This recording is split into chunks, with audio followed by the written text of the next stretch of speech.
Well, joining me now is Brianna Lyman, elections correspondent for The Federalist. Brianna, thanks so much for coming on the U.S. Report. I want to start with some stunning revelations. And I mean, this seems like something out of a movie, but apparently our friends at the U.S. Agency for International Development, which is, of course, that group that's been putting all of that money into aid organizations and foreign aid, but also into opposition newspapers in friendly countries and doing all sorts of things like funding, transgender basket weaving in Gabon and things like that. Well, they've been instructing employees to shred and even burn classified documents. Tell us about this.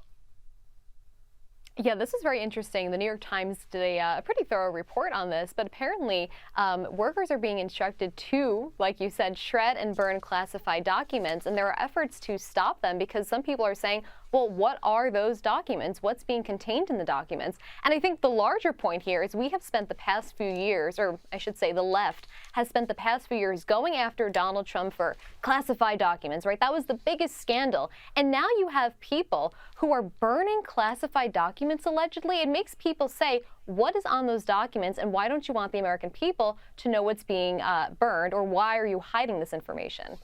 Well, and what do you suspect might be in some of these documents? Because I think some of the most interesting things that USAID might have been up to involve, political interference, not just foreign aid like giving out, vaccines or AIDS medication or things like that, but going out and funding opposition newspapers, funding opposition parties, and interfering in democracies that we're supposedly friends with.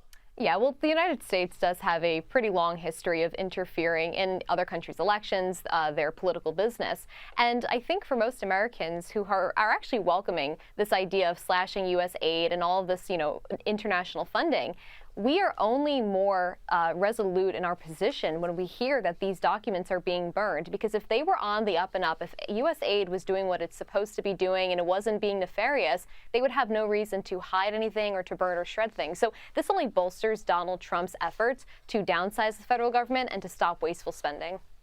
Hey, Brianna, I want to move on to another story that's been breaking in the last couple of days. I spoke a little bit earlier about this with Miranda Devine, but I want to get your take on it.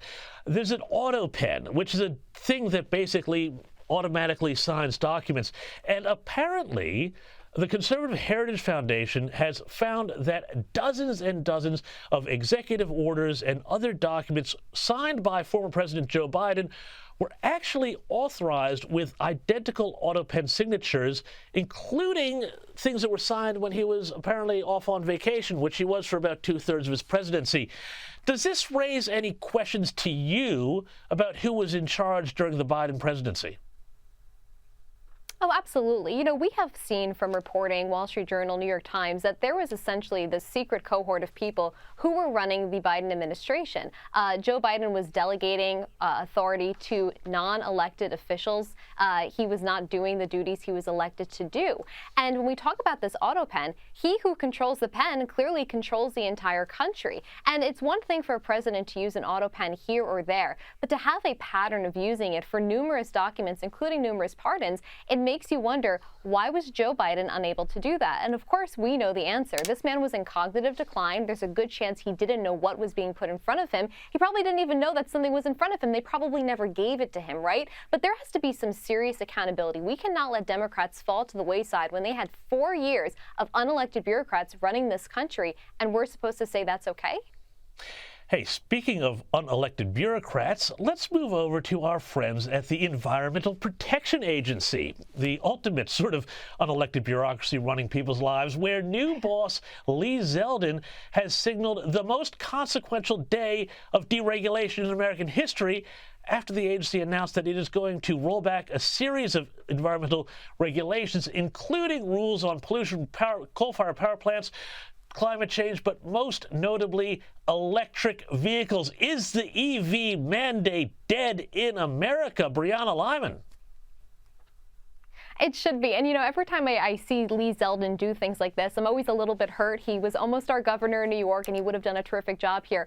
But when people like to talk about climate change, they don't understand that, first and foremost, Americans' actions on climate change really are a drop in the bucket because China is responsible for a third of the world's emissions, right? Carbon emissions. And so even if we take all the most extreme measures that the left wants, it is being offset by China, by India, by countries who do not follow the same sets that we do. So why should we burden American manufacturers and Americans who just, want to run a certain amount of water from their shower head or when they flush their toilet when that's not actually making real change? And I trust that Lee Zeldin is making appropriate cuts where it's needed and leaving in the things that everybody can kind of come to the same page and agree on. And Brianna, I mean, I wish we had a Lee Zeldin here in Australia because you can't convince people here that our emissions don't make any difference either and our power bills are through the roof. But, on the subject of electric vehicles, I see everybody going out, all these lefties going out and torching Teslas and protesting against Teslas.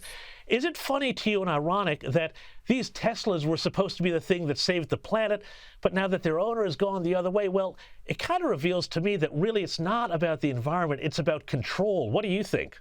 Absolutely. If electric vehicles were going to do so much, bring so much benefit to our environment, they would not be torching and, releasing all these fumes into this country. And I think it's unfortunate what's happening with Tesla because what the left is trying to do is they are trying to normalize political violence and teach Americans that political violence is the same as First Amendment protected free speech and protests because they want to legitimize this. They want to desensitize Americans to political violence against Republicans, and it's been part of a very years-long effort that they've waged.